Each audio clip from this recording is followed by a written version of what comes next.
and I couldn't score. So both of them came over to me during a lull in the play, and they said, listen, if you don't start scoring goals, we're not going to pass you the puck. I was put on notice.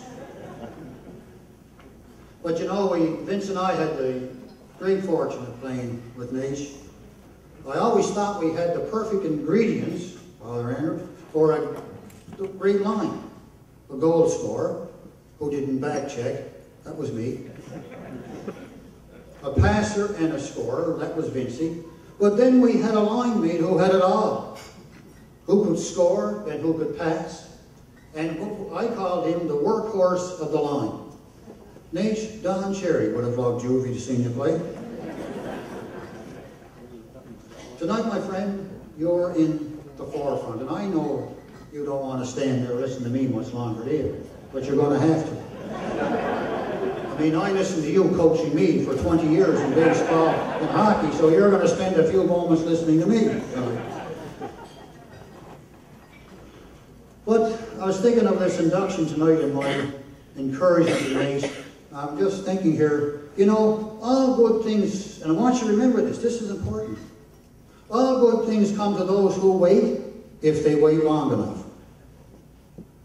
I can remember playing baseball for Naish, and Naish was the coach, and we were playing in Whitney Pier on the old field there. I guess a lot of you played there. And we were behind a run, and we got a runner at third base, and there was 1 out or something like that, and Naish come up to me and said, I don't know if I'm going to get you to bunt or hit away. Well, I never bunted playing baseball. I didn't know how to bunt. But anyway, he said, I'll give you the signal. And so anyway, he went back and gave me a signal. I don't know what he gave me. But anyway, I bunted. And I popped the ball up. Fortunately, the third baseman didn't catch it, and the run scored.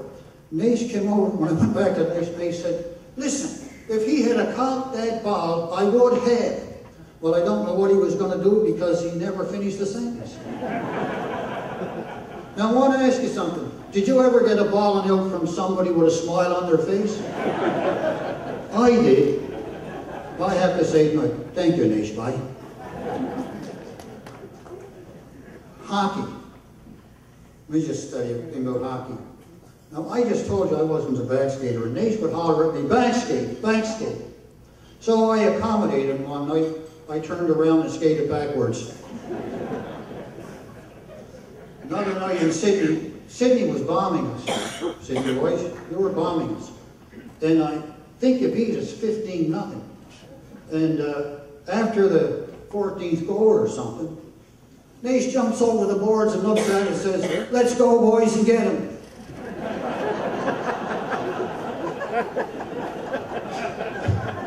I guess he knew what Yogi Berra knew before he said it. It ain't over till it's over. Or maybe he believed what Vince Lombardi did. We didn't lose the game, we just ran out of time. And there I am when the bell rang that night, myself, I said, thank God it's over. But you know, behind every good man, there's a good woman pushing him out the door. Elvira, congratulations on getting Naish this far. Because as Naish said in the paper, you looked after the family and kept the home fires burning. On Naish's half, and I'm sure he'll say it for you. Thank you very much for allowing him to share his time with us, his teammates.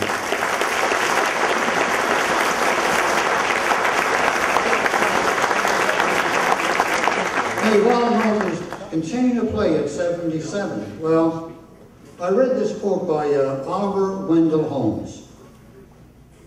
Men don't quit playing because they get old. They get old because they quit playing. I guess Naish believes in that. To my friends, and to those of you who had the patience to listen, thank you very much, Naish, for the night.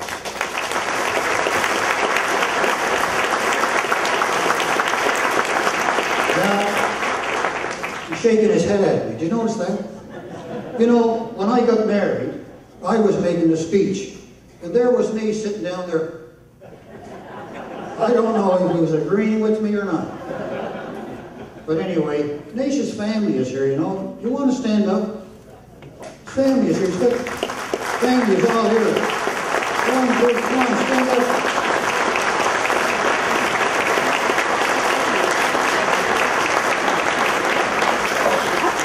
Thank you very much. By the way, Elvira, this is the last year he's hanging them up.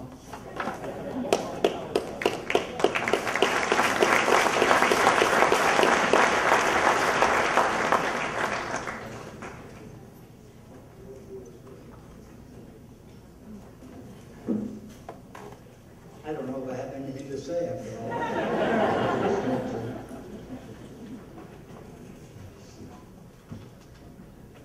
Members of the Cape Breton Sports Heritage Awards Committee, ladies and gentlemen, fellow inductees, I want to express my heartfelt appreciation to the Awards Committee for the honor I have been given tonight. I'd like to thank Fred Courtney for his kind words and time we spent playing together. I have been very lucky during my sport career to have played with many outstanding individuals, but none better than Fred Courtney. Thank you, Fred.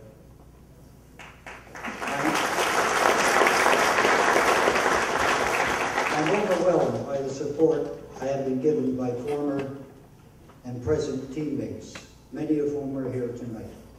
I'm grateful to Steve Holden, Jim McClellan, Greg Hines for their letters of recommendation in support of my nomination. I'd like to acknowledge and thank Kevin Curry for his touching video tribute, and Leo Moss for the wonderful portrait he has painted.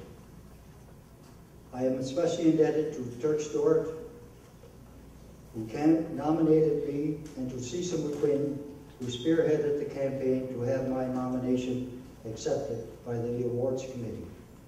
Unbeknownst to me, Cecil and my brother-in-law, Bob Lee, spent many countless hours tirelessly working on my behalf. I want both Cecil and Bob to know how much I appreciate their hard work and value their friendship. Thank you very much.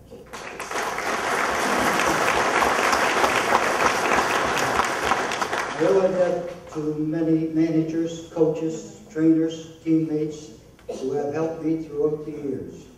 Your names are too numerous to mention, but your coaching, your counsel, and most importantly, your friendship will never be forgotten.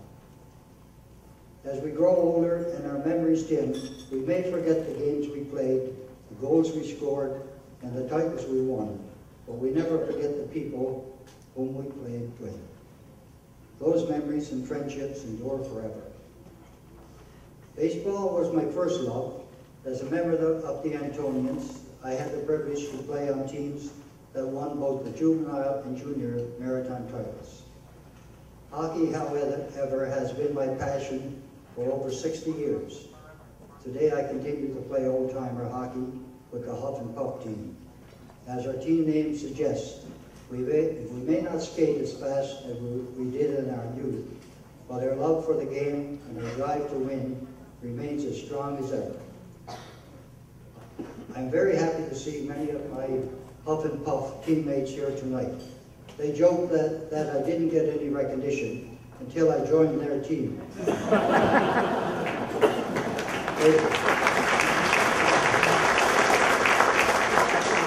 We'd like to point out our teammate, Matt Manglewood, who only after 2 years with the Huff and Puffers was called up by the NHL old-timer team.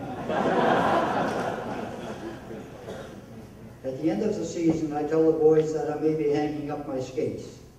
God willing, the legs have another season in them. But if I have played my last game and I don't return in October, I'll miss the thrill of the game, and most of all, I'll miss the camaraderie that I have shared with my teammates throughout the years. As I look into the audience, I am humbled to see so many friends and family who have come to celebrate with me tonight. Some have traveled a long distance, and I'd like to thank my brother Tom, his daughter Caroline, and her husband Pat from Ottawa, my sister Kay and her daughter Diane from Toronto, my sister Anne Marie and husband Jimmy from Alberta, and my grandson Liam from Vancouver.